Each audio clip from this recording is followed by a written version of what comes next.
Were you fond of the 90s? Video games sure are if you paid any attention to the release schedule the past year. Most of the best games of 2019 and 2020 were also the best games in the later half of the 90s. There's a remake and remaster of every game you receive for Christmas or birthdays. Crash Bandicoot, Spyro, Medieval, Resident Evil 2 and 3 just to name a few. And now, Final Fantasy VII. This isn't even the only remake Square Enix is releasing this month, with the Trials of Mana remake releasing right on the heels of Final Fantasy VII. But at least those remakes and remasters managed to fit all of their game into one release. One can't help but compare Square Enix's multi-game approach with Final Fantasy VII to Peter Jackson turning The Hobbit into 3 very long movies. I understand the argument that more games gives them more room to flesh everything out, but that ended up being the main issue with The Hobbit. A lot of minor moments and characters get stretched out in order to put time on the clock, and it also leaves a lot of questions up in the air, such as, is the gameplay going to stay identical across all games even with there being a couple years in between each release? And will my save data progress to the next game regardless of balancing issues? Mako must be a very poor energy source if it requires 8 Mako reactors to power a modestly sized city. Midgar is one of my favorite video game cities. But that love doesn't blind me to the fact that it makes absolutely no sense to build a double-layer city when you can expand outward into all this empty space and at a fraction of the cost, with all the well-off people living on the top plate while the poor live in the slums below. This is the type of city planning you come up with when you are fixated on making sure the plebs know their place. Shinra is fortunate that the only extremists in the world are the environmental variety. If Midgar ever got its own Karl Marx, they might have a bigger problem on their hand.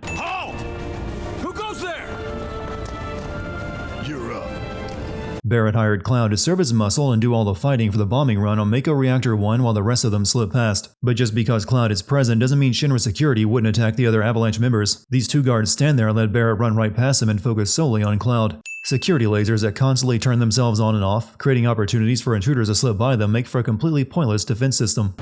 What about the timer? Your call, Merc. In order to make Avalanche seem like less of a violent terrorist cell, the remake changes their intention with the bombing run. Jesse's bomb is only supposed to destroy the reactor core to disable it, not destroy the entire reactor complex like in the original. However, the game still allows you to select a countdown time in order to escape the facility like it will destroy the entire place. If Avalanche was only planning to destroy the Mako pump, then they could have set the bomb to go off in 30 seconds and been far enough away to be safe. The boss fights and soundtrack get special mention for going above and beyond my expectations. The first boss fight alone could be other games' final boss. Shinra wasn't aware that Avalanche was going to attack the Mako Reactor 1 tonight, but decided to capitalize on it with a plan that they had nowhere near enough time to think through. President Shinra decides to destroy the reactor himself after the bomb only destroys the pump. Since that wasn't enough damage for the public response he wants in order to pin the blame on Midgar's rival, Wutai, and start a war. Shinra even has a phone app that sends all the robots in the reactor crazy to destroy it just in case. Jesse's immunity to rubble falling on her here in the reactor raises my eyebrows, since falling debris is what kills her later. She's good to go.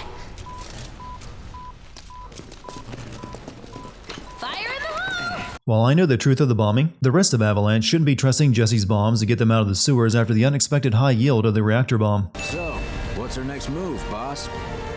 That's easy enough. We get our asses home! Making your escape by running through the city streets while wearing weapons and armor isn't the smartest escape plan. For a game that only comprises the first area of the Final Fantasy VII experience, which didn't include Sephiroth at all, the game gets in such a rush to add him in with hallucinations that they end up giving away a lot of the later major events, which could leave the future games a little thin on impact.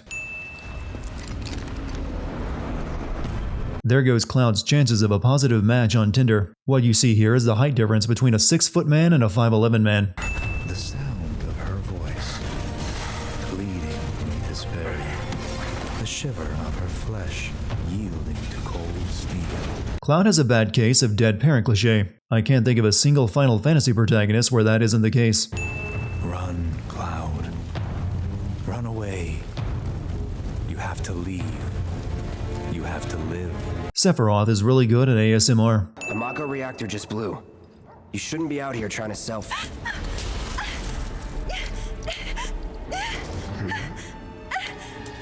Help me!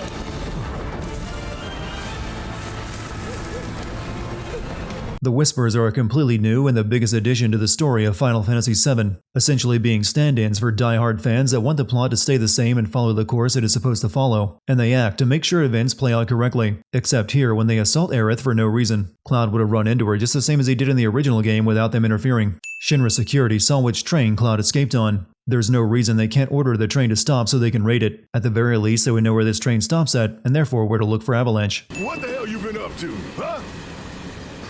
Giving public security the runaround. That's what. Had to draw them away from the station somehow.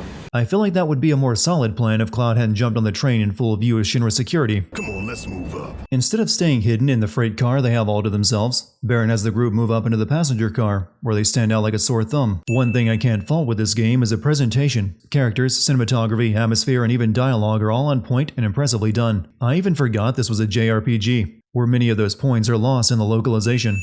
My money. You guys owe me 2,000, remember? I do. And we'd love to settle up, especially since this was your first job for us, but That's it? sorry. We spent the rest preparing for the mission. Cloud should have demanded a standard business arrangement, half now, the other half when the job is done. And 2,000 gil seems like a small fee for a job that will land you on the bad side of Shinra, the mega corporation that rules the world. I'm collecting money for filters tomorrow, so I can pay you after. If the water filter business is so lucrative, you have to wonder why Tifa bothers running a bar. What are you doing to Marco? This is his apartment. He's got a few problems, but he's not a bad guy. How does the landlady Marl make any money off of her property? She's letting Cloud and Tifa live here rent-free since she supports the cause. And there is no way someone like Marco is earning a living. We'll do you one better. Spread the word to everyone who'll listen about the new merc in town. Between him and Wedge, there isn't anyone they don't know. I'll march through the streets singing your praises, even on an empty stomach. The word-of-mouth campaign rewards Cloud beyond imagination. Cloud just shook down the weapons dealer over a junk water filter, and then the same dealer gives Cloud a free sword for publicity. Could happen, sure. Could happen within hours of a shakedown. No. Candidate detected. Performing physical analysis. Sizable weapon, excellent cardiovascular health, and impressive lung capacity. Chadley is more out of place in this game than the Whispers. He feels like an NPC transplant from a different JRPG. If you finish every single one of his side quests, he reveals that he's an android created by Hojo, so his character doesn't exactly fit in any better by the end. You wanna live? Then get the hell out of town. You got it, boss. You ain't never gonna see my face again. I swear. When not playing Spider-Man, Yuri Lowenthal is consistently typecast as pathetic and cowardly characters. It's one hell of a weird juxtaposition. The entrance to the Avalanche base is under Tifa's bar, accessed by putting money into the pinball machine, which is something that would happen daily as customers used it. Avalanche doesn't take many precautions when it comes to keeping this operation discreet. The front door is unlocked, so anyone could enter and overhear conversations or see someone using the secret entrance. We won't be needing you for this next job. Feel free to look for work elsewhere. Your next job is bombing another reactor with the same crew and method as last time. If you don't need Cloud for the next job, you didn't need him for the first. Biggs, Wedge, and Jesse died pretty early in Final Fantasy VII, so they never received much character development beyond what their blocky polygon models were capable of portraying visually. FF7 Remake has some time to kill and plot to stuff, so you spend a great deal more time with them. The only issue is that their character development doesn't go much further than it did in the original. Wedge is fat, so of course he talks about food in every line he has. Biggs is... well, they didn't really get around doing much with him in the remake either. And Jessie is a woman, and her biggest character trait is creaming her jeans over hot anime boys like Cloud. I'm planning on using a weaker blasting agent this time. But since I can't get in touch with my supplier, our only option is to loot a warehouse owned by Shinra. Your supplier, according to Johnny, you got your blasting agent by using his ID to break into a warehouse and stealing it, which is exactly what you were planning to do tonight. Roche is another new character. He only shows up in this chapter to act like Dante from Devil May Cry. About the only thing I took away from him is he wants to have sex with his motorcycle, and possibly Cloud, just like everyone else. Jessie needs her dad's Shinra ID card to break into the local warehouse to retrieve the blasting agent for her next bomb. Since her dad is in a coma from Mako poisoning and Jessie uses his ID to enter the warehouse where he worked, I think Shinra will track down the culprit pretty quickly. Jessie's likely endangering her parents. When are you going to give up on the gold saucer? How long has it been since you even performed? Jessie's mother actually buys her daughter's story that she's working as an actress at the Gold Saucer even though she came to visit wearing plate mail armor and along with two friends armed with weapons. I'm guessing her mother won't notice how odd it was that the warehouse next door that her husband used to work at was attacked the same night her daughter showed up to visit. While you're inside, we make sure the guards are focused on the outside, yeah? Exactly. Couldn't have put it any better. When you see a flare go up, that's your cue. Shooting flares to communicate is a good idea. Using flares to communicate during a robbery is not. The guard at the front gate has already been dealt with. We find out shortly after this that it was the main branch of Avalanche that killed him, which makes no sense. Why would Avalanche take out the entry guards, then leave, then return to launch their own attack several minutes later? And a warehouse is a pretty poor target for a large-scale attack like this. Was the circulating fan really the trigger for Cloud's memory of his childhood promise to come to Tifa's rescue? The windmill doesn't even strike me as the strongest element of that night. Whatever the case, it's a terrible lead-in since Cloud wasn't even conflicted about helping Tifa. You turned the key. The engine roars with excitement.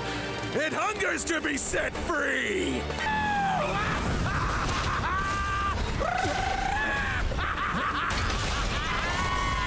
I think Roach's big anime energy could serve as an alternative power source once all the Mako reactors are shut down. Wait, where's Wedge? Wedge! Wedge is expelled from the warehouse by something. It honestly should have been the Whispers, considering how convenient it is. He's dropped unceremoniously into the scene after Jesse mentions him. The warehouse is surrounded by Shinra security, and he was in the middle of the fight between Avalanche and Shinra while the others snuck out. Are we seriously doing this here? That's... wow. You guys are the worst! Huh? Your ass is fine. Maybe singed, but the only casualty is your underwear. The original game was released in 1997, so you could argue that it's appropriate they preserve the comic relief fat people jokes from the same era. How would you even pull Wedge's pants down like that when he's wearing suspenders? Your ass is fine. Maybe singed, but... Shouldn't there be a bite mark on Wedge's ass? He was bit by a mutant dog, not shot. How can Shinra security be this blind? The citizens behind the police have to see Avalanche sneaking by at the very least, and would likely say something. This town is made up of Shinra employee housing after all. Swing by my place after, so I can pay you in full. Mind coming over tomorrow night? My roommates should all be out for a while. Are you seriously that desperate? This game is like the cats of video games, where everything is hornier than usual for baffling reasons that only make sense to the directors. To ensure that destiny is preserved, the Whispers launch an assault on Tifa's bar to injure Jessie, so she'll have to set up the mission to be replaced by Cloud. This seems like something that could have been handled much more discreetly than swarming the place and attacking everyone when you're an invisible ghost. And for whatever reason, everyone can see the Whispers now. Whispers were invisible to Cloud until Aerith touched him. None of the others have come into contact with Aerith, yet they can see them just fine. We ain't putting on a damn show! Where were all the people who live in the slums during this attack? No one else was outside. The other residents are blind to Whispers, so they would have only seen Barrett, Cloud, and Tifa attacking empty space. The target's Mako Reactor 5. From the station, we take the back streets. Once we're inside the facility, it's the same deal as last time. Laying low is a foreign concept to Barrett. Bombing another Mako reactor the day after you blew up one of them is asking for something to go wrong. Shinra will be on high alert now, with extra security at the remaining 7 reactors, and new ID checks on the train since they know Avalanche escaped using them. And with the Avalanche assault on a warehouse holding explosives the other night, they have to know another attack is coming. Backup plans, in case we had to get off early. From closer in to further out, B, C, D, and so on. Up to what? To E. Is Plan F where you call off the mission due to Shinra obviously knowing where you are and what your target is? Insufficient power. Of course. Hey guys, look at this. Instructions for dealing with a power shortage. Kill the lights, and we free up power for the gate and other stuff. Sun lamps. You think these are the plate suns? To power a cargo elevator in the catwalk area, they need to shut off 4 gigantic sun lamps that light the slums below. The amount of power each one of these lamps would suck up would be more than enough to power everything in this area 10 times over. There is no way Cloud could draw his sword in that doorway on Biggs. When Cloud tried that on Marco, his sword hit the door frame. Keep these grappling guns close. Secure them to your belt or whatever so you don't lose them. When we're done, we'll be using these babies to get down safe. The plate is suspended 300 meters above the surface. A tiny grappling gun is not going to be capable of that distance. And what happened to parachutes? Those worked well the other night. And why didn't you use this escape plan for the previous reactor job? Tifa's cleavage is only approved for use in flashbacks when she was a minor. How much time we need? Got all the time in the world. This one comes with a remote detonator. Just like last time, the bomb is only meant to destroy the Mako pump to disable the reactor. Why not blow it right now instead of waiting until you're out? Jesse even designed this bomb to be weaker. What the?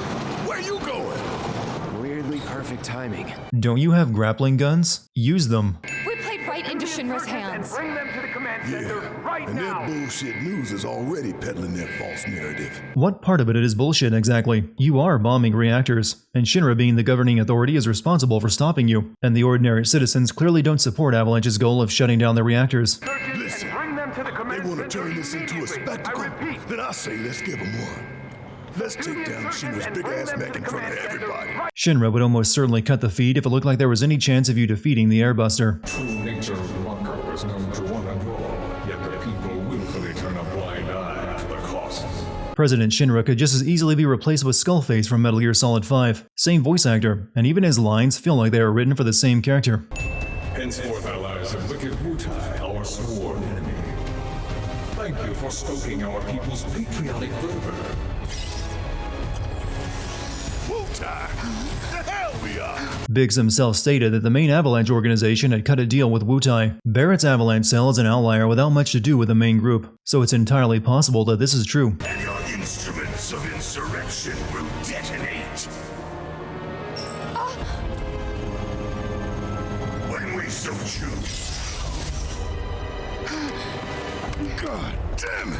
Does it really matter? You were planning on detonating that bomb anyways once you beat the airbuster. The bigger question is, why did Shinra bother turning the bomb on when they know it won't destroy the entire reactor? They had to destroy the first reactor themselves after all. Why does Heidegger set a 25-minute timer to detonate the bomb instead of 0? It's much easier to sell to the public the story that the airbuster avenged a terrorist attack rather than failed to prevent an attack while fighting terrorists. God damn, the airbuster fight is great though. Take Tifa and get out of here! The game will never explain how Tifa and Barrett escape. I assume they use the grappling guns. However, if they use them from this location, they would have ended up in Sector 5 like Cloud does instead of Sector 7. And if their grappling guns can safely get them back down to the slums, so should Cloud's. But his runs out of cable after a few dozen meters. The plate is suspended 300 meters above the surface. Cloud cuts at best a few hundred feet off that distance with a grappling gun. That would do nothing to save him from the fall, nor would landing in a flower bed cushion the impact. It could have been the whispers at work, but this fall was something that occurred in the original game. They wouldn't need to save Cloud here because it's happening as Destiny had laid out. This is...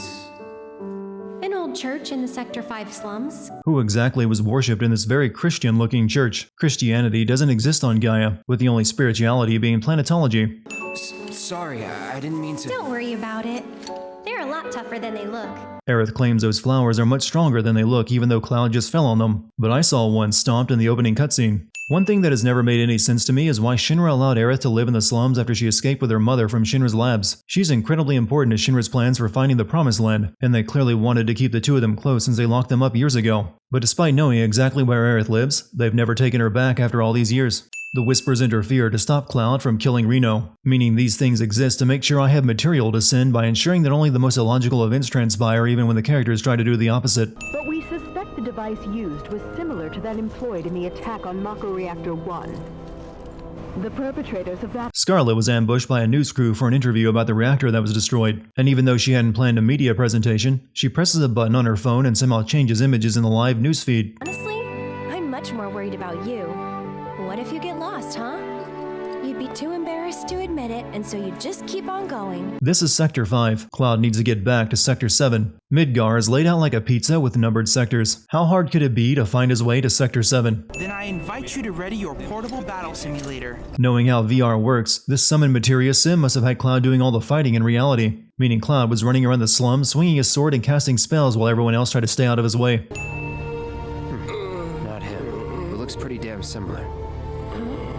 There's the number, but why 2? A cloaked man just like Marco appears in Sector 5. All of them dressing in the same wardrobe despite being out of their minds is a big enough coincidence. But all of them tearing their robe in the same place so the number on their shoulder is on display is an even greater one. Rude is only here to pick a fight with Cloud. With the importance Shinra places on Aerith later, they really seemed unconcerned with her at this point, considering that she's hanging out with one of the known members of Avalanche that they tried to kill last night. Cell phones are something Avalanche should be using. Cloud could contact them and let them know he's alive, and later Tifa could call Barrett and tell him Shinra's plan to draw the plate on Sector 7. Judging by those eyes, I'm guessing you're a soldier. Aerith's mom should not only recognize Cloud as a soldier by his eyes, she should also recognize the sword he's carrying as Zack's, Aerith's former boyfriend. I know a better way to get to Sector 7. One that, tragically, doesn't go through Wall Market. Aerith's better way to Sector 7 is far longer and more dangerous than the one that goes right past Wall Market. Doing crimes? I'd say we're owed compensatory damages. Composite. I don't get it. Even though some of the comedy in this game can induce eye rolls, I appreciate the return of it. The past couple Final Fantasy games have been far too serious to their own detriment. Wow. Your eyes. Oh. It's because of the Mako. All soldiers have them. Yeah, I know. Rather than Cloud's eyes, shouldn't you be asking what he's doing carrying around your former boyfriend's sword? Don't worry. I have a backup route for emergencies, and it's safer too. Why didn't you take that route here instead of the one that required you to fight bandits and monsters and use giant robot arms across obstacles? Uncanny eyesight on that boy. I'll be fine. You've seen how much ass I can kick? You don't know Corneo. It doesn't matter how strong or smart you think you are. He'll find a way to turn it against you. Aerith makes Don Corneo out to be much more dangerous than he ends up being. Well, I get a lot of customers. Hard to keep track of them all. This girl, what's she look like? Wouldn't it be easier to ask for the name of the girl Cloud is looking for that you give a ride to than a description? If you're really sure you want to join an audition, then you're gonna need to get official approval. And who can give us that? The trio. The only ones in town who are considered authorities on Corneo's particular tastes. Don Corneo is selecting a new wife, and the trio, the three big business leaders in Wallmarket, are each responsible for nominating a different girl for the audition. Chocobo Sam nominated Tifa. Meanwhile, Madame M and Andrea, the other two members of the trio, have nominated no one, and don't seem like they have any plans to do so on the night of the audition, meaning Tifa would have been selected by default had Cloud and Aerith not gotten involved. I would expect a 3,000 gil hand massage to cover both hands. So, the two of you are a team? Team? No, it's just me. Yes, the two of us are a team. I need to get into that audition, but I won't let anyone else fight my battles for me. Getting the hell beat out of you in a fighting tournament hours before the audition isn't going to improve your chances. Call it. How many double-sided coins does Chocobo Sam carry on him? He gave one to Cloud after Cloud lost the coin toss for his audition approval. There's having a tool for the right occasion, and then there's forcing your one gag on everyone. The Don's demanding that we tack on one more match, it seems. What? If they win out, then you get paid in full. Since Corneo is paying so much attention to his tournament, he should definitely recognize Aerith and Cloud later when they show up in his mansion. They even fight under their real names. If you were going to drag out a section of the original game by adding a fighting tournament to it, you better go all out for the final round, and the Hell House qualifies. If you're sure you want to go through with this, then bring the girl and the letter. But if I were you, I wouldn't. Leslie somehow keeps his job as Don Corneo's right-hand man when he tries his best to undermine the audition right in front of the other gang members. Johnny prepared a fireworks show and red carpet for Aerith's dress reveal, which is a few minutes' notice. But those who crave my favor must first prove that they know how to move. Andrea may want to make Cloud pretty and put on a good show, but he should know very well that traps are not Don Corneo's cup of tea. So giving Cloud his audition endorsement after dressing him up means he's possibly putting his life on the line. Choreography like this takes weeks of practice. Cloud can apparently improvise and follow along perfectly because of soldier training. I recall that Cloud, Tifa, and Barrett were broadcast to all in Midgar while fighting the Airbuster. Shouldn't someone in this audience recognize Cloud? I guess I have to remove a sin for Square Enix not chickening out and removing this scene and instead going all out to make it even better. What's that weird, sweet smell? And why do I feel so dizzy? Gas. Why gas the girls who are here for the audition, then drag them into a dungeon only to bring them back upstairs for Don Corneo to look over? They were already here for the audition. This only adds unnecessarily hostile and creepy steps to the process. None of Don Corneo's men realized Cloud was a man as they dragged his unconscious body downstairs. Cloud? Is that you? Oh my god, that makeup! And that dress! Nailed it, I know, thank you. Moving on. Tifa didn't recognize Cloud until he started talking. He already looked like a woman before he put the dress on. After we made it back to the slums, some guys came around asking all kinds of questions. So I did some digging. And found out they were Corneo's men. Right. They were interested in Avalanche. But I couldn't figure out why. So I thought I'd come and ask the man himself. Was finding out why Don Corneo was looking for Avalanche the biggest concern after Shinra used you as a pretense for starting a war with Wutai? Or looking for Cloud after he fell off the plate? You look kind of familiar. We haven't met before, have we? How do you forget the champions of the arena that you MC'd just hours ago? What was that? Don't you worry your pretty little head. Just a picture to preserve the moment. Cloud doesn't even attempt to hide his male voice and still no one catches on. Andrea filled me in on the situation. What exactly did Andrea fill you in on? Cloud and Aerith never shared their reason for wanting to get into the audition, and why would Andrea turn on the Dawn now over any other time he's been complicit in sending women to the Dawn? I always figured Cloud could use the Buster Sword due to being a super soldier, but if someone like Leslie can hold it up with one hand no problem, then anyone could. I've seen YouTube videos where people make a real-life Buster Sword, and in every example, it takes two people to lift it and let gravity do the swing. Aerith's dress cost $1 million deal. The least she could do is keep it to sell later. Also, where did Leslie get Tifa's normal outfit from? Tifa came from Sector 7 wearing that dress. Unlike Cloud and Aerith, who changed in Madame M's and the Honeybee Inn. Since Avalanche blew up 2 reactors, Shinra's decided they ought to stamp them out, home base and all. And I mean stamp out. By targeting the support pillar and blowing it up. Why would Shinra tell Don Corneo about the plan to drop the plate? And this time, their plan doesn't require them to drop the plate on Avalanche to destroy the group like in the original game. In this game, they want to blame the destruction on Avalanche and Wutai as further pretense for war. Shinra could drop any one of the plates and achieve the same result. Don Corneo could have dropped them through the trapdoor while Cloud was changing. All 3 of them were standing on it during that. Please, Mr. President, I am asking you to reconsider. No, begging. The Sector 7 Undercity is home to more than 50,000. Director Twisty. I've always been curious about how Reeve keeps his job at Shinra. He's clearly not on the same page as the rest of the executives and has a conscience. You would think he would be fired or resigned in disgust after the company he works for conducted human experimentation and commits an act of terrorism against his own people. Of all the things to extend, they made the sewer level even longer. But what if Corneo really was telling the truth? We have to get there in time to stop it. We have to. Right. Aerith, what are you not telling me? Some fans are upset over how this game ends, but I can appreciate how clever the writing is throughout with little hints like this one that Aerith clearly knows all this has happened before. However, considering Aerith is determined to change destiny this time, she waits until all the tragic stuff has occurred before actively trying to change the way events go down. Most of the weight they're holding up is Cloud's sword. Come on! I guess those things can't climb ladders. Ghosts aren't my thing. You're just being modest. These 3 act terrified of ghosts when they've all encountered the Whispers, which for all intents and purposes look exactly like ghosts. Don't! It's not like Cloud can, what, kill it again? It's a ghost. Run! Don't bother running until the train that's being controlled by ghosts is right over your head and falling. Plate separation code is... Not only do these broken down trains in the train graveyard still function, their radios are working and tuned to the same frequency the Turks are using. How did Barrett learn about the pillar plan if Tifa never got the information back to him? All the Turks had to do was land on the pillar and enter the separation code and the job was done. I can't see any way Barrett figured out what they were up to in time to reach the pillar before them to try to defend it. I suppose the Whispers appear to slow down Cloud and the group so they don't reach the pillar in time. But this seemed to be going in the same direction as the original game anyway, so I don't think this is anything more than padding by throwing a repeated boss fight at the player. I guess the Whispers must have forgotten this moment from the original game, because Wedge was supposed to die after falling off the pillar. This time he survives and they don't intervene to keep Destiny on course. Biggs wanted to feel that glossy anime boy hair just once. There's a bar in the center of town, 7th Heaven. I need you to get Marlene to safety, right? You don't think we're gonna stop them from dropping the plate, do you?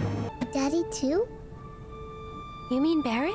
This would be a case where I make fun of the game by claiming Aerith has already read the script, since she has no idea who Marlene is and has never heard Barrett's name before. But I think in this case, she actually has, since she does seem to know what's going to happen. And not once has she used that knowledge to achieve a better outcome in defiance of fate like she wants. Since Barrett went out to stop the plate from falling, why didn't he see to Marlene's safety before that? He could have at least made her stay in the underground avalanche base beneath the bar. Sung's hair would only be business professional in the Ming Dynasty. There's the good old waifu catch that's in every Final Fantasy game. I was waiting for that to show up. That chopper had Jessie in its sights for the entire time she looked at it, slowly kissed, primed, and threw a grenade at it, and never fired on her. No wonder it took the Whisper's intervention to kill her. You're next, asshole! Instead of aiming at the chopper, Barrett should aim at Reno while he tries to activate the console to drop the plate on Sector 7. Sorry, losers. Gotta play for keeps today. No time to dig around. He says before digging around by fighting Cloud instead of hitting the button. Barrett shut the hell out of this terminal after Root activated the plate separation sequence, yet it still works just fine and even lets Sung contact them over it.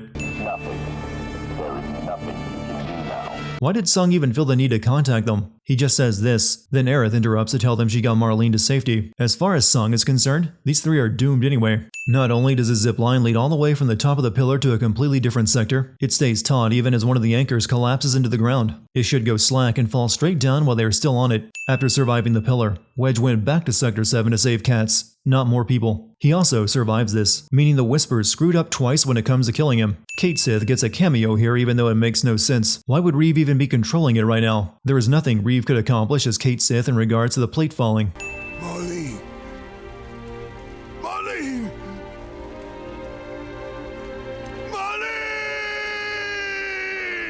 I guess Barrett wasn't listening when Aerith said she got Marlene out. Biggs! Wedge! Jesse! God damn it! God damn you! That being said, Barrett is easily one of the best characters in the game and owns this moment so hard I'm removing a sin. I thought maybe they'd run away from Wall Market, or that they were topsiders fallen on hard times. Sepia tone shouldn't be used for flashbacks unless we are talking about something that happened a very long time ago, not just a couple years. We've seen flashbacks to Cloud and Tifa's childhood and those were in color.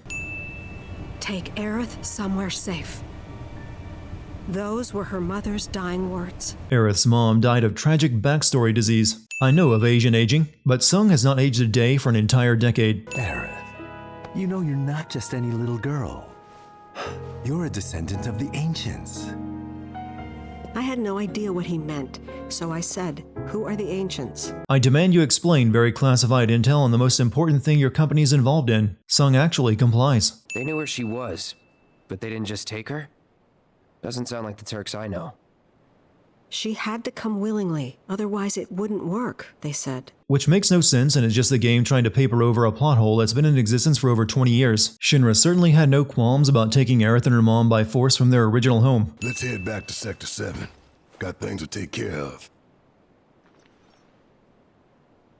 Like checking up on the bar. Let's drag this game out even more by doing something completely pointless. Wedge somehow survived because a hole opened up underneath of him into a secret Shinra bioweapons lab under the slums. And he also somehow fell through several long stairwells and around a corner inside of it to end up here. It's a miracle, I tell you. The floor collapses under the party, yet they all end up separated in completely different areas. Somehow Wedge fell through that same floor the party fell through, even though the cutscene didn't show it. And he fell even further into the facility than the others. And there was no hole in the ceiling from which he could have fallen from. It's another miracle. Barrett puts Wedge on the other side of the closing shutter and joins Tifa when they both could have avoided fighting the mutants by joining Wedge on the other side of the closing shutters. The Whispers appear this time to carry Cloud, Barrett, and Tifa out of the research facility. On top of maintaining Destiny, they also serve as quick travel out of a dungeon. Weirdly, they also carry Wedge out with them, someone who was supposed to have died back at the pillar. This scene can change depending on the choices you've made in the game, allowing Cloud to have a personal moment with Tifa, Barrett, or Aerith. I got Aerith's scene, where she somehow projects an image of herself to talk to Cloud. You can bet your ass this helpful ability will never come up again. But whatever happens, you can't fall in love with me. That's coming from a girl who gave Cloud a flower symbolizing lovers reuniting right after meeting him, and then promised Cloud a date after meeting him again in the church. What brings you back here? Well, we need to find a way to get topside as quickly as possible. And we figured Corneo ought to know one. I would think that Avalanche would have alternate ways of getting topside over Don Corneo's information. They are the organization that would most likely be in need of secret routes seeing as they break the law and would be wanted men. There was no ladder installed in Don Corneo's trapdoor the other night when he dropped Cloud, Tifa, and Aerith through it, and I don't think Leslie had the time to install one himself. We gotta catch him! Huh? He took the key to the door! The only thing worse than a sewer level is being forced to repeat that very same sewer level. Leslie's fiancé became one of Don Corneo's girls and disappeared 6 months ago. To get his revenge on Corneo, Leslie acted as Don Corneo's right-hand man, and then spent all that time helping other girls get taken by Corneo, never enacting his revenge despite having Corneo's trust. There had to be times when he was alone with Corneo before now. Well, that was pathetic. Do you think he knows that guns work from a distance? The plate stunt was meant to be an unprecedented tragedy, claiming countless innocent lives. But those naughty little kittens organized an evacuation and screwed up the plan. There is no way that wasn't a tragedy. Aerith and Wedge managed to evacuate a lot of people out of the slums, but all the people who lived on top of the plate had no warning at all, and would have also died when the plate fell. Cloud waited a real long time before intervening to save Leslie. Repeated, boss fight, boss fight. This room connects to a much quicker and easier route to Don Corneo's hidey hole here in the alley. Why didn't Leslie take this path instead of the trap door? Grappling guns. You can practically fly with the souped-up motors on these babies. Leslie's way up to the top plate doesn't strike me as being reliable. He gives them grappling guns to get over the Sector 7 wall, and from there they'll have to hope the rebel will offer them something to climb up the rest of the way. Earlier I mentioned how on point this game was with presentation. Well, this area is the exception, using a crusty two-dimensional background image for all the destruction that is supposed to overwhelm you. At times it gets so bad you would be forgiven for thinking you're looking at one of the background images from the original game. At least have them lie flat so I can partially suspend my disbelief. The reception desk. Yeah, but how to get in? Pretty sure we could reach it if we hop across those lights. I've seen Cloud easily jump higher than that reception desk wall, and they all have grappling guns. Why have Tifa jump and swing across light fixtures to get inside? I can't really explain to you why I'm removing a sin for the game having 59 flights of stairs to run up. It's just one of those cute nostalgia scenes that translates really well from the original game, and they went the extra mile by adding music that distorts the higher you climb. Remind me again why Tifa had to cover up her cleavage if Scarlet gets to have even more than she did in the original. Barrett, Tifa, and Cloud have been broadcast all over Midgar as terrorists that destroyed 2 reactors and brought a plate down, but no one inside Shinra HQ, the very place you think they would have to be recognized, pays them any attention. Even if they weren't wanted criminals, I think a guy with a sword as big as he is and another guy with a gun for an arm would warrant attention. Judging by the virtual reality display on the Cetra, Shinra would be better at making a Final Fantasy game than Square Enix. Sephiroth isn't just a legendary soldier, he's also skilled in the use of Adobe Premiere and Photoshop, because he hijacks the VR tour to show the meteor crashing into Midgar. Why would the mayor of Midgar's office be hidden behind a secret door? And the hidden library door leads into an identical gigantic library like the one they just came from. No way are you hiding that inside the building plans. Think about it. You've been caught by security several times, walked in front of every other camera, and scared an accountant half to death. Do you hear the alarm? No? You're welcome. The accountant Mayor Domino mentions only happens if you take the elevator up to the 59th floor. I took the stairs, so Cloud never frightened that accountant in my playthrough. You can now use it to access the recreational facility on the 63rd floor. And then what are we supposed to do? You look for a fellow Avalanche collaborator. Identify yourselves and he'll give you a key card to the 64th. The Avalanche collaborator that can get them to the next floor is obviously known to the mayor, so why not call him or send his butler to go get him like he did Cloud and the gang instead of having heavily armed and wanted terrorists walk right through the packed recreational area to find him? Prove you're worth it. We have a state-of-the-art combat simulator. It can provide a real challenge, let me tell you. If you beat the sim, then the key card is all yours. Why do they have to prove themselves? They survived the plate dropping, bombed 2 reactors, and snuck into Shinra HQ. What more do you want? Cloud? Huh? You're Cloud, right? Holy shit! It's cool, bro. We went through training together. The Shinra security guard recognizes Cloud, not from when Cloud and the others were broadcast attacking the 2nd reactor, but from their training days. Shouldn't all Shinra security by now have been briefed on Avalanche, or seen the news broadcast? Wouldn't he have recognized his old buddy Cloud in those? He also doesn't spot the large man with a gun for an arm standing right behind Cloud who should be Shinra's most wanted right now. I've seen better security in the storage area of Walmart. The sealed executive meeting room is impenetrable, except for an air duct leading from the men's room. They designed their luxurious private room to share air directly with a restroom. Well, sir, I've also drafted a reconstruction plan for... Huh? Not with the Ancient in our custody once more. With respect, sir, I don't see how... Words, Reeve. Neo Midgar. Have you ever wondered how Shinra came to control the world? They are a corporation after all that started off small. What happened to all the governments that would have existed before Shinra came to power? How does a corporation governing the world even work? For a corporation that's portrayed as the most evil, bottom-line driven capitalist enterprise possible, they have more in common with a centrally planned, resource-focused economy like Venezuela than anything else. So she can lead us to the promised land? I would like your permission to secure her cooperation through more forceful means. Personally, I've never had a problem with torture. Remind me again why they waited years to bring Aerith in if they were willing to torture her to get her to help them find the promised land. We could have the Ancient reproduce. In the absence of a second specimen, we would need to identify an alternative mate. I would start with candidates from Soldier. Well, that makes a bit more sense than trying to breed Aerith with Red 13 like Hojo did in the original, but it would still hardly be a good plan, seeing as a child would only be a quarter Cetra, and would take another decade or more before they could be of any use. How I should like to meet their offspring. Something tells me there are several Pornhub tags on Hojo's degree. Just imagining how she might react if I were to present to her your fresh corpses. So Hojo just has a button that can release all of his specimens in his lab because... The results provided by my predictive models indicate that this force should be more than capable of handling you. Hojo just sicked a miniature Cthulhu on them and they killed it, yet his models predict a handful of security guards can deal with them. That's the problem with using only a single data point in your algorithmic model. Now I recall, my memory was mistaken. My boy, you weren't. Cloud's messed up head may have prevented him from hearing what Hojo just said, but Barrett and Tifa heard it, yet they will never ask Cloud about it. Shooting Aerith's cell open somehow unlocks Red 13's cell on a different floor. Hojo left Red 13 in a cell with his headdress on which contains materia. That's the equivalent of locking someone up with a handgun still in their pocket. I am that which you see before you.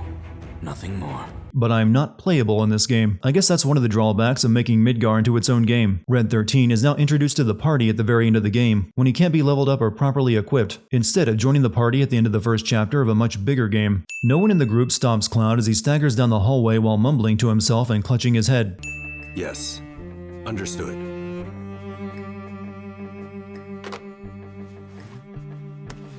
The VP needs us. I'm not sure how Rufus knows this is his moment well before the events happen, but he calls the Turks to come and get him regardless. Okay, new plan.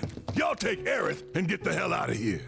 Me, I'm gonna go bust some Shinra heads. Barrett, wait. You can't do that. So am I to believe the Whispers will show up if you even mention doing something different than what is supposed to happen? If that's the case, why didn't they show up the second Barrett told Cloud he wasn't needed for the second bombing run then? Or all the other times people mentioned doing things differently? So if we're destined for a bleak future, these Whispers will try to keep us on that course? But you aren't bound for a bleak future. I beat the original game and it was your victory. Unless the Whispers are trying to make sure Advent Children and Dirge of Cerberus still occurs. In that case, defy away. What are you doing, man?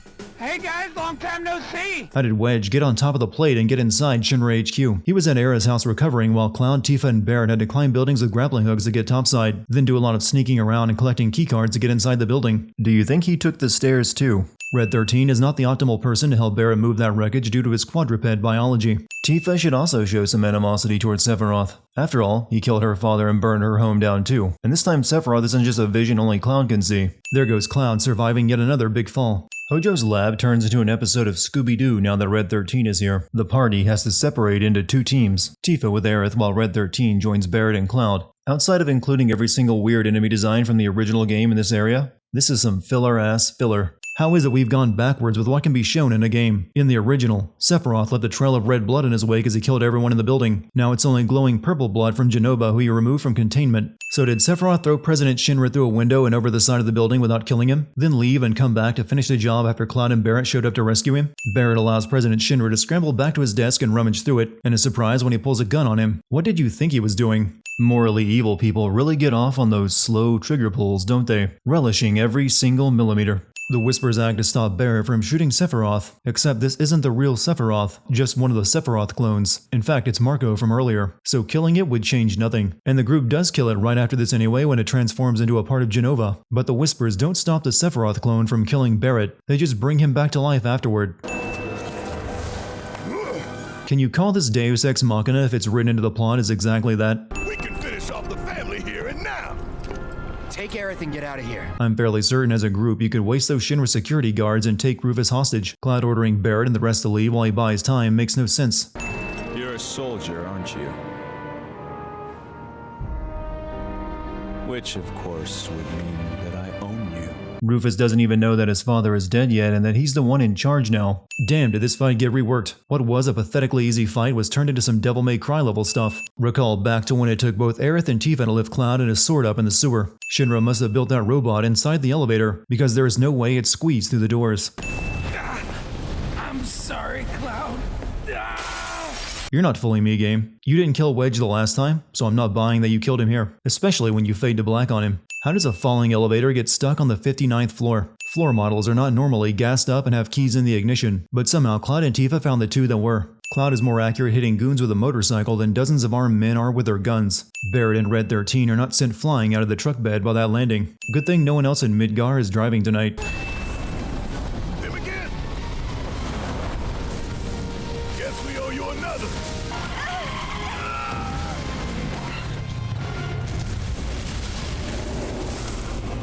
At least the Whispers show you just how much bullshit happens in a game that characters otherwise wouldn't survive without direct plot intervention. This fall also fails to eject Barrett from the truck bed. This is the point where the devs finally lift the facade that they've created a remake of Final Fantasy VII and reveal that you've actually been playing a sort of sequel, though I like to think of it more as an advanced New Game Plus, because all the story beats are still there with only a few alterations here and there, and I'm willing to wager the same will be the case with the future games as well. No matter how meta they try to make it seem. Sephiroth has to be stopped. He has to be. And that's why I'm asking you to help me. Stopping Sephiroth isn't really changing destiny now, is it? That was the conclusion of the first game. The game is dressing this up like a big deviation, but it's still headed toward the same goal as the original. In fact, If they are defying fate and deviating from the original timeline, then they are taking a huge risk, because they are deviating from a path where they win and defeat Sephiroth and save the planet. When you examine this closely, Aerith comes off as a save scummer, reloading her save because she didn't get the very best ending. They walk through Aerith's portal into some other Midgar, one where they can have a spectacle battle in the sky that tears a city apart, but has no effect on the actual canon since this is some parallel empty Midgar that exists for final boss fights. The Whispers coalesce into the Harbinger of Fate, a massive entity meant to keep the timeline intact. Final Fantasy is no stranger to sudden final boss fights representing concepts of reality, but this one doesn't really make any sense. It wants to preserve the path that Destiny has laid out, by killing Cloud and the party, which would deviate from that path quite a bit.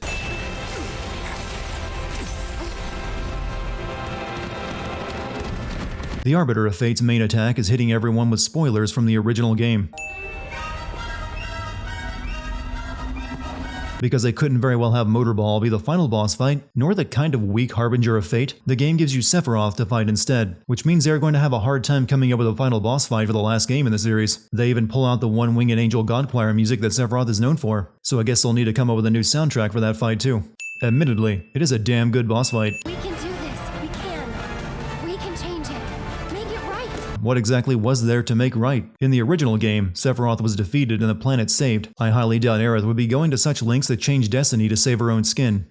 I feel like I just speed ran the game or no-clipped all the way to the end of Final Fantasy VII. Careful now. That which lies ahead does not yet exist. Our world will become a part of it. One day. 7 seconds till the end.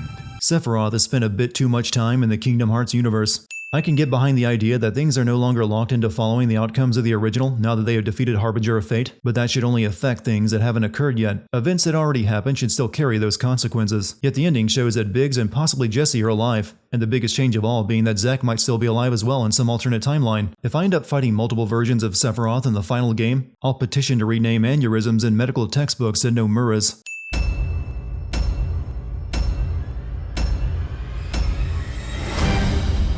Let the past die.